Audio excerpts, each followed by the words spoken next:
If you love Chevys, then this is the place for you. This is the Menards Chevy Series, where we tour the country to find the finest race cars and rides that are part of the bow tie breed.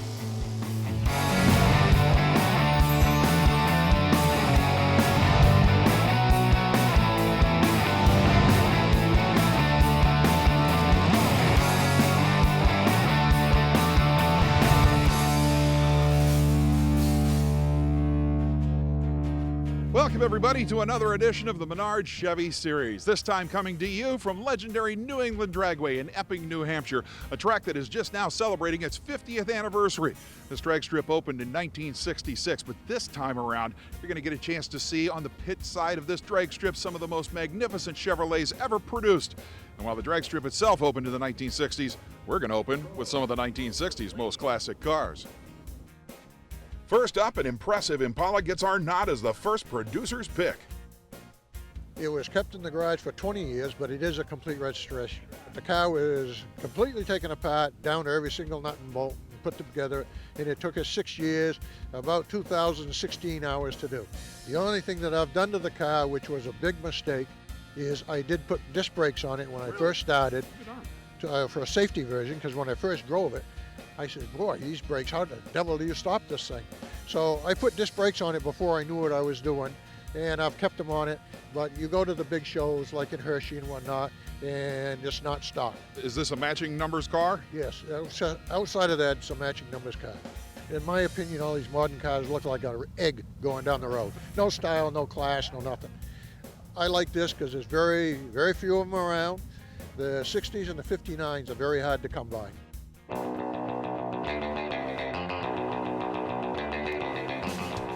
This 1960 wagon is astonishing, but I know for a fact people always look at the easy stuff, the motor. They don't realize that I'll bet most of the work on this car is in the chassis. It certainly is.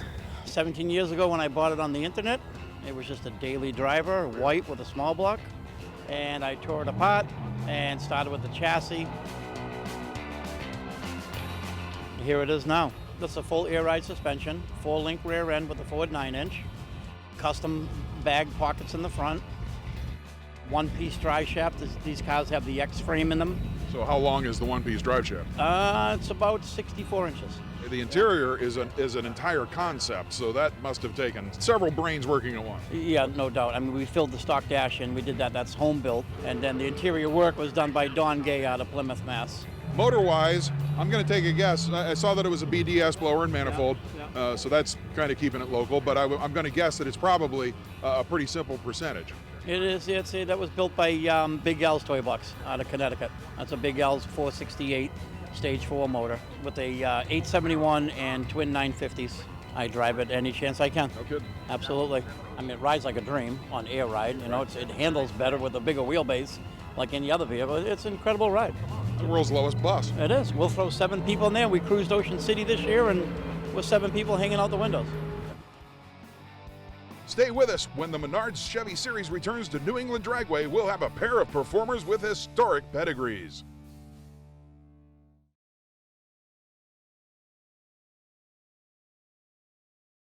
This episode of Menards Chevy Series is being brought to you by Dustless Blasting. It's the future of surface preparation.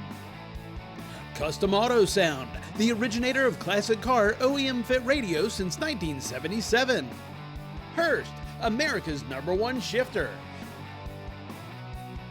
And by EvapoRust, super safe rust remover. It's a beautiful day at New England Dragway.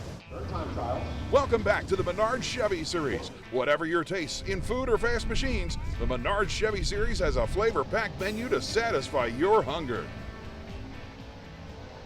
Here at Epping, the winner of the Rock Auto Restored Award is an absolutely magnificent piece of A, history, B, performance, and C, the General Motors Corporation in general. But there's a little tiny decal on the back of this car that is actually the tip-off to why this car is so special. Kristen, tell them what they're looking at. They're looking at a 1963 Chevy Biscayne that was set up in the 60s by Nicky Performance out of Illinois, and the car is as it left Nicky's. For the people that don't know, Nicky Performance was a Chicago-based Chevy dealership that was taken in all kinds of Chevrolet performance cars, but turning them into absolute monsters for some of the biggest names in the sport. Have you been able to trace the history of this one? We're still working on that, actually. It's not something you can just Google and right. get it that way, so it's a work in progress. You know, there's a lot of registries for the Yenko cars and for other things. Is there a registry for Nicky cars? Not that we found so far. However, I have been told that we can contact Nicky. That's the goal.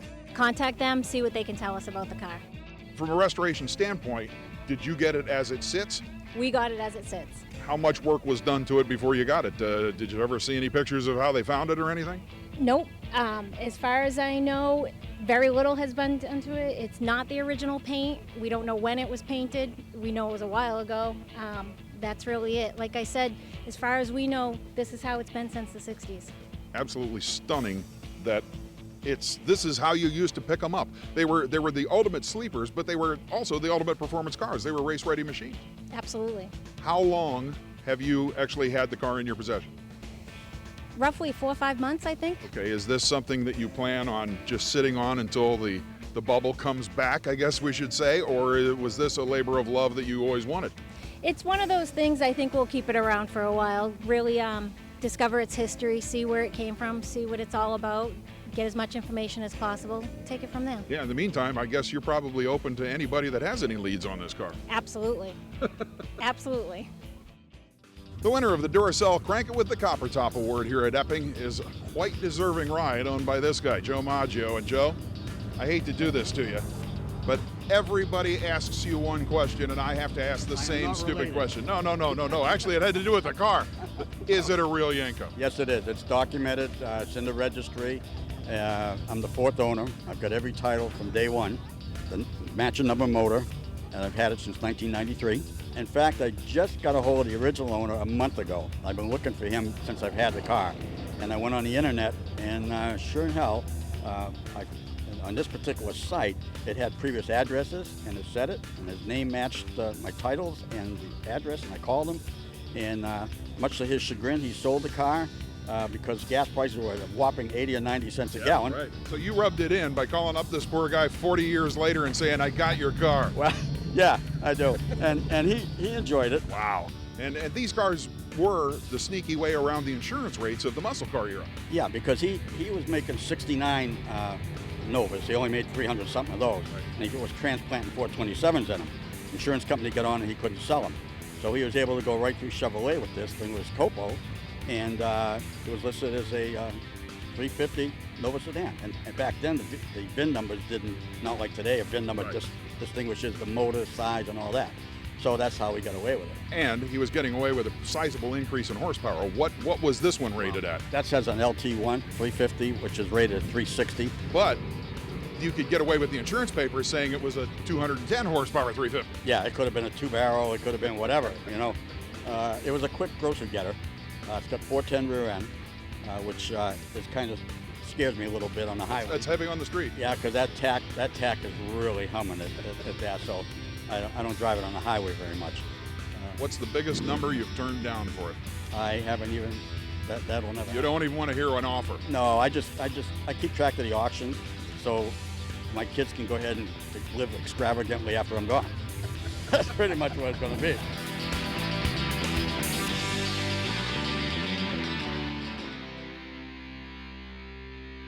Our next producer's pick is a wolf in sheep's clothing, a stealthy supernova.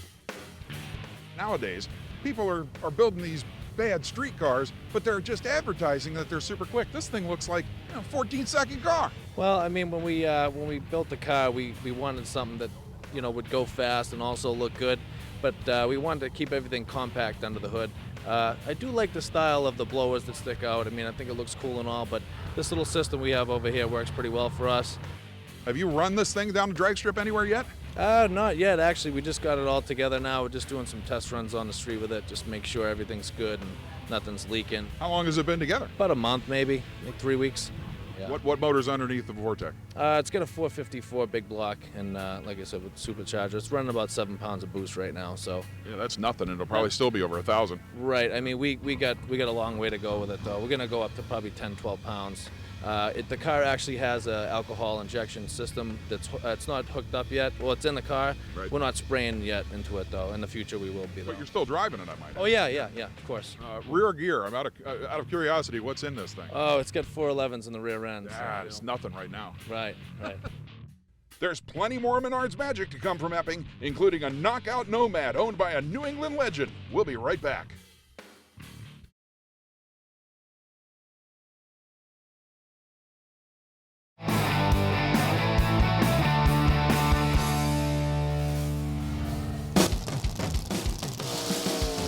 Welcome back to the Menards Chevy Series. 6 decades of drag racers have called New England Dragway home, and this jewel of the Northeast has rightfully earned its remarkable racing reputation.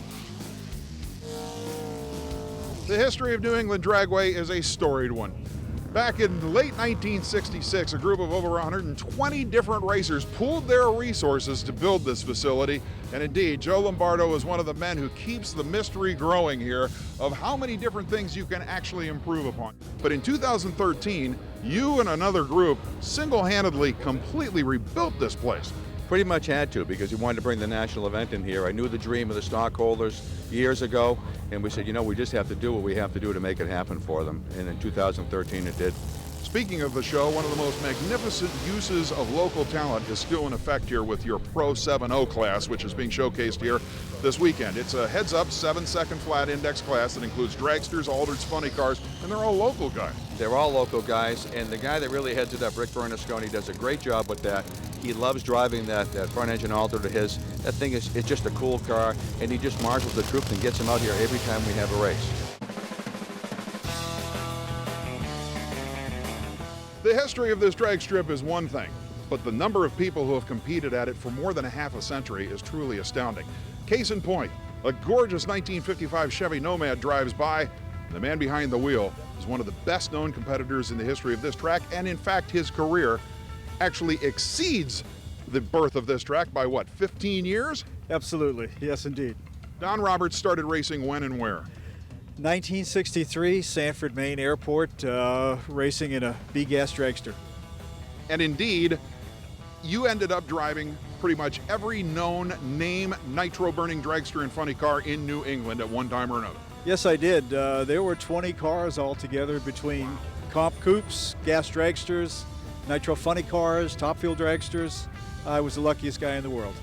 Now, let's get to the Nomad. I've wanted a Nomad since I was a little kid, and I fell in love with a 56 in the town I grew up in Reading, Massachusetts, and I loved that one until I saw a 55, and I jumped ship and jumped on the 55 bandwagon, and this one took us 60 years to find. It's a unique stance for a big Nomad. It was done right. The gentleman that built it is in Minnesota. His name is Jim McGill. He did a great job. He dropped it 2 inches all the way around, and it rides nice and it looks good. The louvers in the hood, did you do those yourself with a butter knife? No, that was Mr. McGill in Minnesota. Has the patience and the thought and the brain to do that. I couldn't put a louver in anything. I wouldn't dare do it. There's even louvers on the dash. Cut it out, louver it, weld it back in. What else has been done in the interior? Nice rolled, pleated Naugahyde, simple, black, effective, comfortable. The Minty's Top Dog Award is just that, and to win it is a big deal. And at any Menard Chevy Series event, the winner is usually grinning like this guy, but I have to admit, even the judges told us that it wasn't that tough to pull you out of the pack. Well, that's good to know. Pun intended, by the way. Tell me about the 1956 Chevrolet that won this whole deal. All right, well, I bought that back in 1988 when I was still in high school. Didn't look like that. I can imagine. Anywhere close. Tore it apart in 1990, finished it about 4 years ago. So no kidding. 25-year project. It sounds like a garage project almost the entire time? Yeah. Where your friends didn't even believe that you had a 56 Chevy? A lot of them wondered if I still had it and were very surprised I still did when I told them I did have it. Some of the most unbelievable revisionary work that you've done in this car. What was the toughest part? Paying for it all. Really? No. It took a long time, a lot of saving, a lot of support from the family when I disappeared on Saturdays and Sundays. I'm talking just elbow grease. What took the most time? The toughest part was assembly. Oh, really? You know, after finally getting it back from the body shop, I did all the assembly myself. I did all the suspension work and engine myself. So just tedious, you know, weekend after weekend. It comes to the point where you start working on bolts and you forget what they go to and what the whole picture looks like. Thank God for the owner's manuals, Yeah, the assembly manuals. You need them every time. Here's an interesting question that often produces an interesting answer. Are you satisfied? Yes. Really? Question mark. I don't believe it. No, there's a couple more things to do to it. Exactly. There always is a couple. They're more never things. done. But, you know, I was glad to get it to the point where I could drive it and enjoy it now, and the smaller projects won't tie it up, you know, for years on end. That's an amazing amount of work for everybody involved. Congratulations. Thank you. We like the unusual here at Menards Chevy Series, and when we come back, we'll show you a sports car that rejected a rotary and loaded up an LS. Stay with us.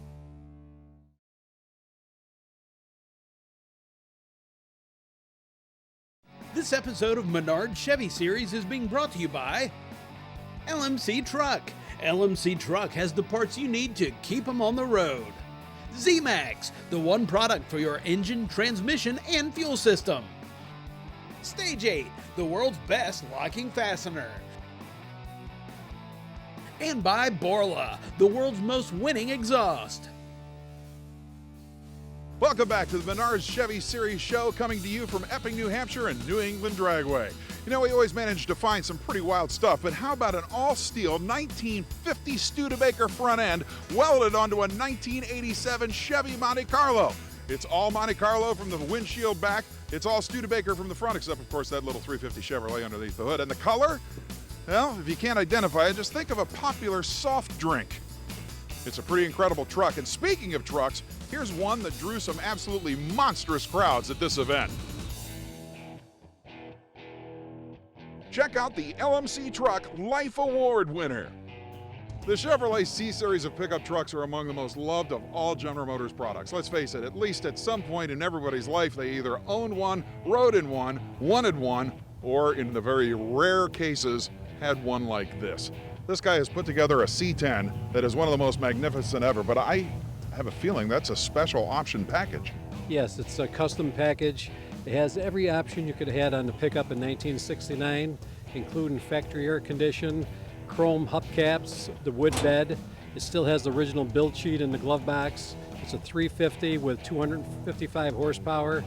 It's all original. It has the original engine, the original transmission, everything's original on it. Did you get it like this, or is this your lifelong project? Well, my wife and I have had it for over 25 years. Wow. We're the second owner of it. It had 18,000 miles on it when we got it, and today it has 24,000 miles on it. Unbelievable. I have to ask, just like every other human being that walks up to this truck, tell me about the box in the bed. The box in the bed is my wife's. We used to show horses. She showed horses, and her father actually made the box for her tax supply in there. And now we use it for our cleaning supplies for the truck. It's a perfect compliment, it really is. Yeah. The marker plaque on the side that says 350 V8 is unusual. That's unusual also, yeah, because it's a custom package. Like a dealership package, maybe? Yes, a dealership package. It only has 30,000 some miles on it. I'm going to guess that the interior might be unrestored. No, the interior is all new old stock. Oh, okay. Everything on the vehicle is new old stock. It's just been repainted. It's the original colors. Right. It's been repainted. Matches the build sheet all the way around. Yeah, it's saddled in white. And like I said, it has the original build sheet in the glove box. Like I said, the C-Series trucks are a legend, but very few people have ever seen one quite like this. It is one of the most deserving winners ever of our LMC Truck Life Award. It may be called the Menards Chevy Series, but it only needs to be Chevy powered to be on display at these events. And that's why you're looking at a 1991 Mazda RX-7. With the hood down, nobody's going to know what's underneath that hood, and it is? 6-liter LS motor. So it's a late model motor? Yes. Yeah. And I try to keep it incognito. You know, it has a small hood scoop so you can't tell what's underneath there. That's like a factory hood So scoop. you actually did have to do a little cutting? A little bit of cutting on the hood, yeah. Is the motor basically stock, or have you done some stuff No, with it's been leaned on some, yeah. It's Good. A 370 cubic inch, dynoed about 485 to 490 at the flywheel. And I'm running a Buick Grand National transmission, and then the car has a 410 rear, so first gear is pretty killer. So I run Mickey Thompson drag radials on it, and I run it here a little bit during the dragway, and a few people have been surprised when they see me go by them. Okay, so the scoreboards aren't off when you run. Are you willing to tell us? Yeah, it runs 11 seconds flat. No kidding. Yeah. To win the OPGI Original Award, the car has to be exactly that, original. Mark Sr., how much of this car isn't original? Just the top end of the motor. That's it. That's it. Everything. And the wheels. Okay, the Krager SS's, you're right, Chevy never did offer those. And the BF Goodrich radials came a little bit later. But other than that, everything else is original on this car? Yes, sir. What did you do, personally, Mark Jr., to the car to get it in this particular condition to win the OPGI award? Just kept it very clean, kept it very original. Really? Yeah. Now, the interior could fool anybody. A lot of people think that that's a new old stock interior all the way around, but it's the original stuff. Original stuff, yep. Seat belts aren't showing, but they're tucked underneath the seat, pristine shape. So, yeah, everything's original. Paint? Original. 39 years old. Not the vinyl roof. Yes, sir. The split window rear glass, that's original too. All of the chrome is original. All the chrome's original. Not re-chromed or... Nope. Just polished and clean. I'm speechless. Molding, everything is original. People forget, this car's 40 years old. It was in a horrible, horrible place in automotive history, to the point that most people don't even want to collect these cars or resurrect them or even save them. What gave you the reasoning to do this? Well, nobody has this style Monte Carlo. For the reasons we talked about. Yeah, I mean, you see Corvettes, Chevelles, Camaros everywhere, but how many of these do you see? So we've held on to it for a while now. Motor, what's in it? 305. 2-barrel? 4-barrel. Oh, That's okay. what we switched over. We switched it from the stock 2 to the 4-barrel. So that Edelbrock air cleaner, the manifold and the 4-barrel, everything else is a stock bottom end. Yep. Yes. How many miles now? It's got 95 on it. Man, you'd never believe that looking at it. Absolutely fantastic job. Very few times have we had such a deserving OPGI award winner. Well, thank you very much. Thank you. Thank you very much. Well, that tops off this edition of the Menards Chevy Series, but keep an eye out for when the tour visits a track near you. As you've seen over the past several weeks, it's a guaranteed great time. Next week, we'll be rolling into the Rockingham Dragway to see what classics the Carolinas have to offer. See you then.